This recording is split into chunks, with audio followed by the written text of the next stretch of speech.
So, hello, fellow Earthlings. This is Earthling 6455463728. And don't California my Texas. I was looking at a video that was comparing California and Texas, and Colion Noir. I guess he's a lawyer and a gun activist. He was explaining the meaning of don't California my Texas. And I'll go into that in a second. So, as usual, I am Earthling, yada yada yada. I'm an ex-Army reservist. I have a couple degrees. I got a scholarship a long time ago. I've traveled a bit, which was fun. Hope I can continue to do that. I lost a bunch of weight. I quit smoking, and I take care of my uncle who has dementia. So that's it for me. So, California and Texas, two of the largest states in America. And there is a exodus. Is it greater than normal of people who are leaving California to go to live in Texas? And of course, the two states are in many ways very different. And I think some of the people who are being attracted to Texas are probably more right-leaning Californians. Anyway, the whole point is that in the piece comparing California and Texas, there was a statement, I guess, that, Texas being a red state and California being a blue state, and people coming from California to live in Texas, I guess there is a statement that people make, which is, don't California my Texas, meaning Texas is great. I see you coming over here to enjoy our lack of income tax, state income tax, to enjoy cheaper real estate prices, to enjoy, what else does Texas have? Well, all the benefits that Texas might have on California. And there are people in California who have an attitude which is like, okay, you're coming from California, but don't bring those values with you, which is kind of weird. I don't know how you're supposed to leave your values in the place where you brought them, but I guess that is stated in other ways. When in Rome, do as the Romans do, and I guess that a lot of people, I think in Texas, as it's a red state, would have a thought that immigrants, especially I guess Mexicans, coming over to Texas, not necessarily a great thing, even though Texas is going to be filled with immigrants since it's right on the border, and a lot of people have ancestral ties to Mexico anyway. But I thought it was so kind of, in many ways, rude of Texans, hypocritical, non-self-aware. But then again, I'm sorry if you fall into that category, but I guess a lot of people who make statements like that do fall into that category. And why am I saying that it's hypocritical and all this other stuff? Well, for one thing, the most immediate thing is that Texas, as one of the last states to join the Union, was a part of Mexico. And settlers from America went to live in the area now known as Texas, and were allowed to do so by the Mexican government until at some point came when the Mexicans wanted them to leave. And they didn't want to leave. And I think the Mexican government was putting pressure on them. So the American government came in to support the Americans in Mexico, and eventually were able to wrest Texas away from Mexico. So they were able to Texas, Mexico.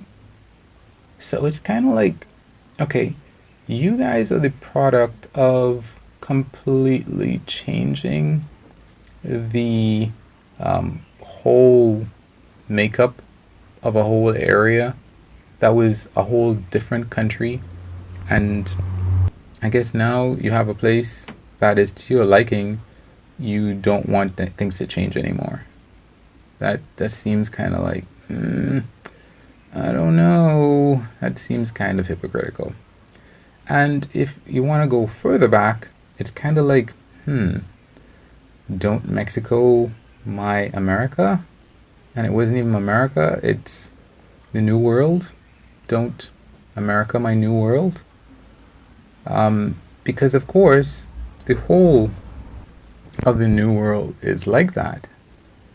Everything has been changed from the way it was when, is it the Comanche used to live in that area. And, it's like, okay, do you really, really think that, maybe the fact that you're alive and you're present gives you a certain amount of leverage to have things in the way that you'd like them to be, but any place that human beings live is based on the human beings that live there.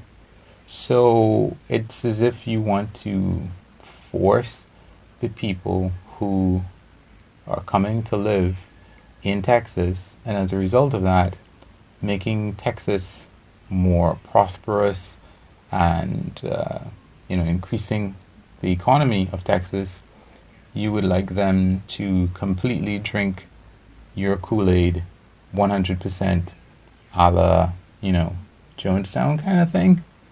And that to me seems, I guess to an extent I used to have a similar attitude, like, okay, this is the way that I like, the county, the state, the country, this is how I like it. And I've heard from other people that this is the best way and this is the way that it's going to be. Not thinking that, the way that anything is based on the people who are there, not based on my feeling. It's not based on the opinions that I hear on TV or whatever else. It's based on the people that live there. When there are no people that live there, then it's not really that kind of place in the way of that we human beings like to think of a place. So, yeah, that whole idea that you can keep a place the way that you want it to be by forcing other people to change kind of sounds like some kind of Chinese Uyghur internment camp kind of thing. Where is that how far we would like to take it to make sure we can indoctrinate people to think and act in a particular way? So clearly, well, not clearly, but it's unlikely that there are going to be any re-education camps in Texas. Probably just going to be a lot of upset people as Texas inevitably changes as people come and go, in the same way that California will change as well. And hopefully some of those improvements, I would say some of those things are improvements and will prevent different problems from coming back, like what many Texans experienced as a result of that winter storm that just passed. I think it's really short-sighted to think that everything and the way that you do things now is the best way. I think that is, pride goeth before a fall, isn't it? That's what it is. If you're so proud of every single thing that you do and you think that you can't do any wrong and everybody coming in should just, dance to the new tune, to the tune that you beat, then I guess you're just going to continue to not use I know it's a weird turn, but there are improvements in life. There are benefits in life that we are able to have because of changes.